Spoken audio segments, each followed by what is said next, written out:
ಕಲಬುರಗಿ ನಗರದಲ್ಲಿ ತಿಂಗಳಿಗೊಂದು ಕೊಲೆ ಹಾಗೂ ಸುಲಿಗೆ ನಡೆಯುತ್ತಲೇ ಇದೆ. ಈಗ ಮಾಜಿ ಸಚಿವ ರೇವನಾಯಕ್ ಬೆಳಮಗಿಯವರ ಅಳಿಯನ ಕೊಲೆ ನಡೆದಿದ್ದು, ಈಗ ಕಲಬುರಗಿ ನಗರವನ್ನೇ ಈ ಒಂದು ಕೊಲೆ ಬೆಚ್ಚಿ ಬೀಳಿಸಿದೆ. ಮಾರಕಾಸ್ತ್ರಗಳಿಂದ ಕೊಚ್ಚಿ ಕಲಬುರಗಿಯಲ್ಲಿ ಬರ್ಬರೆ ಹತ್ಯೆ ಮಾಡಲಾಗಿದೆ. ನಗರದ PNT ಕಾಲೋನಿ ಬಳಿ ಈ ಘಟನೆ ನಡೆದಿದೆ.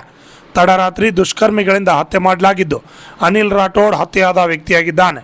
ಫೈನಾನ್ಸ್ ನಡೆಸಿಕೊಂಡು ರಿಯಲ್ ಎಸ್ಟೇಟ್ ಉದ್ಯಮ ಮಾಡ್ತಿದ್ದ ಅನಿಲ್ ರಾಠೋಡ್ನನ್ನು ಕೊಲೆ ಮಾಡಿದ್ದಾರೆ.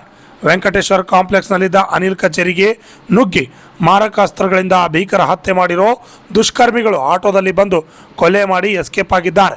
ಸ್ಟೇಷನ್ ಬಜಾರ್ ಪೊಲೀಸ್ ಠಾಣೆಯಲ್ಲಿ ಈ ಕುರಿತು ಪ್ರಕರಣ ದಾಖಲು ಮಾಡಲಿದ್ದು, ಸ್ಥಳಕ್ಕೆ ನಗರದ ಪೊಲೀಸ್ ಆಯುಕ್ತ ಡಾಕ್ಟರ್ ಶರಣಬಸಪ್ಪ ಭೇಟಿ ನೀಡಿ ಪರಿಶೀಲನೆಯನ್ನು ನಡೆಸಿದ್ದಾರೆ. ಇನ್ನು ಆರೋಪಿಗಳನ್ನು ಖಾಕಿ ಪತ್ತೆ ಹಚ್ಚಲು ಮುಂದಾಗಿದೆ. Bureau report RJ32 Kannada news, Kalaburagi.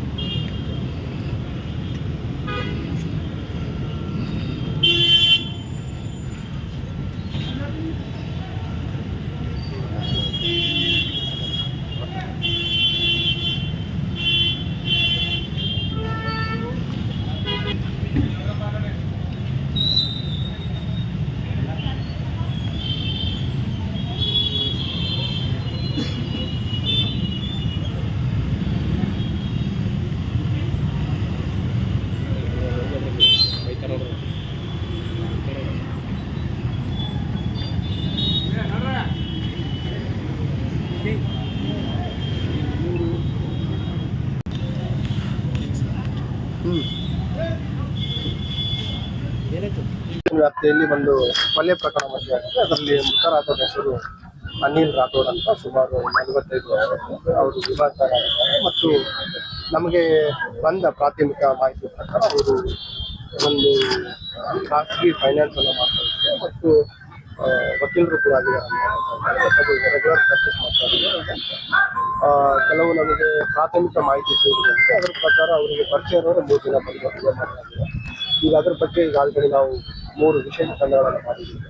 ACPಗಳಲ್ಲಿ ಆದಷ್ಟು ಬೇಗ ಆರೋಪಿಗಳನ್ನು ಬಂಧಿಸ್ತೀವಿ ಮತ್ತು ಈ ಘಟನೆಗೆ ಏನು ಕಾರಣ, ಏನ್ ಕೆಲಸ ಮಾಡ್ತಿದ್ದೀರಿ ಸರ್? ಅಡ್ವೊಕೇಟ್ ಆದ್ಮೇಲೆ ಏನೋ ಪ್ರೈವೇಟ್ ಫೈನಾನ್ಸ್ ಮಾಡ್ತಾ ಇದ್ವಿ ಅಂತ ಮತ್ತು ಇದೇ ಸ್ಟೇಷನ್ ಬಜಾರ್ ಸ್ಟೇಷನ್ ಲಿಮಿಟ್ಸ್ ವ್ಯಾಪ್ತಿಯಲ್ಲಿ ಅವರು ವಾಸ ಆಗಿದ್ದಾರೆ ಮತ್ತು ಅಪರಾಧ ಹಿನ್ನೆಲೆಯಿಂದ ನಾವು ಕೊಲೆ ಆಗ್ತದೆ. ಯಾವುದೋ ಅಪರಾಧ ಹಿನ್ನೆಲೆ ಇಲ್ಲ ಮತ್ತು ಯಾವುದೋ ಇವ್ರ ಮೇಲೆ ದೂರ ಆಗಲಿ, ಇವರಿಂದ ದೂರ ಆಗಲಿ ಯಾವುದೇ ಸ್ಟೇಷನ್ ಹಣದ ವಿಚಾರವಾಗಿ ಎಲ್ಲರಿಗೂ ಏನಾದ್ರು ಕಂಪ್ಲೇಂಟ್ ಇಲ್ಲ ಇಲ್ಲಿವರೆಗೆ ಯಾವುದೇ ಆಗಲಿ.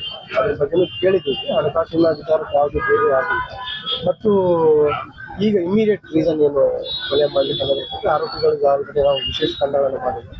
ಆದಷ್ಟು ಬೇಗ ಆರೋಪಿಗಳನ್ನು ವಶಪಡಿಸ್ಕೊಳ್ತೀವಿ ಮತ್ತು ಕೊಲೆಗೆ ಇಮಿಡಿಯೇಟ್ ರೀಸನ್ ಏನಂತ ಹರಿತವಾದ ಆಯುಧಗಳಿಂದ ಕೆಲವು ನಮಗೆ ವೈಜ್ಞಾನಿಕ ಸಾಕ್ಷಿಗಳು ಬರ್ತಿದೆ. ಅದರ ಮೇರೆಗೆ ನಾವು ಪ್ರಾಥಮಿಕವಾಗಿ ನೋಡಿದ ಪ್ರಕಾರ 3 ಜನ ಅವರಿಗೆ ಪರಿಚಯ ಇರುವ ಆರೋಪಿಗಳು ಬಂದು ಹಲ್ಲೆ ಮಾಡಿದ್ದಾರೆ. ಆದರೂ ಕೂಡ ಅವರಿಗೆ ಬೇರೆ ಯಾರಾದರೂ ಸಹಕಾರ ನೀಡಿದ್ದಾರೆ ಅಥವಾ ಬೇರೆ ಯಾರು ಉದ್ದೇಶ ಇದ್ದಾರೆ ನಾವು ತನಿಖೆ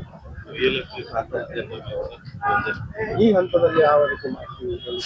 ಆರೋಪಿಗಳ ಒಂದು ಬಂಧನದ ನಂತರ ಅವರ ಒಂದು ವಿಸ್ತೃತವಾದ ವಿಚಾರಣೆ ಏನೇನು ಕಾರಣ ಇದೆ ಮತ್ತು ಇವರಿಗೆ ಆರೋಪಿಗಳಿಗೆ ಮತ್ತು ಏನು ಮುಖರಾಗಿದ್ದಾರೆ ಅವರಿಗೂ ಕೂಡ ಏನಾದರೂ ಇತ್ತೀಚೆಗೆ ಏನಾದರೂ ಭಿನ್ನಾಭಿಪ್ರಾಯ ಅಥವಾ ಜಗಳ ಆಗಿತ್ತ, ಹಣಕಾಸಿನ ವಿಚಾರ ಎಲ್ಲ ಆಯಾಮಗಳಲ್ಲಿ ನಾವು ತನಿಖೆ ಮಾಡಿದ್ದೀವಿ. ಆದಷ್ಟು ಬೇಗ ಆರೋಪಿಗಳನ್ನು ಇದೆ ನಾವು ಆಫೀಸ್ ಅವರ ಕಚೇರಿ ತರ ಕಾಣಿಸ್ತಾರೆ. ಘಟನೆ ಆದಾಗ ಒಳ್ಳೆ ಗೊತ್ತಿದ್ದೆ ಪ್ಲಾನ್ ಮಾಡಿ ಕೆಲವು ಇದ್ರ ಪ್ರಕಾರ ನಮಗೆ ಅವ್ರಿಗೆ ಪರಿಚಯ ಇರೋರೇ ಮಾಡಿದಾರೆ ಅಂತ. ಬಟ್ ಏನೇ ವಿಲ್ ಇನ್ವೆಸ್ಟಿಗೇಟಿಂಗ್ ಅಂತ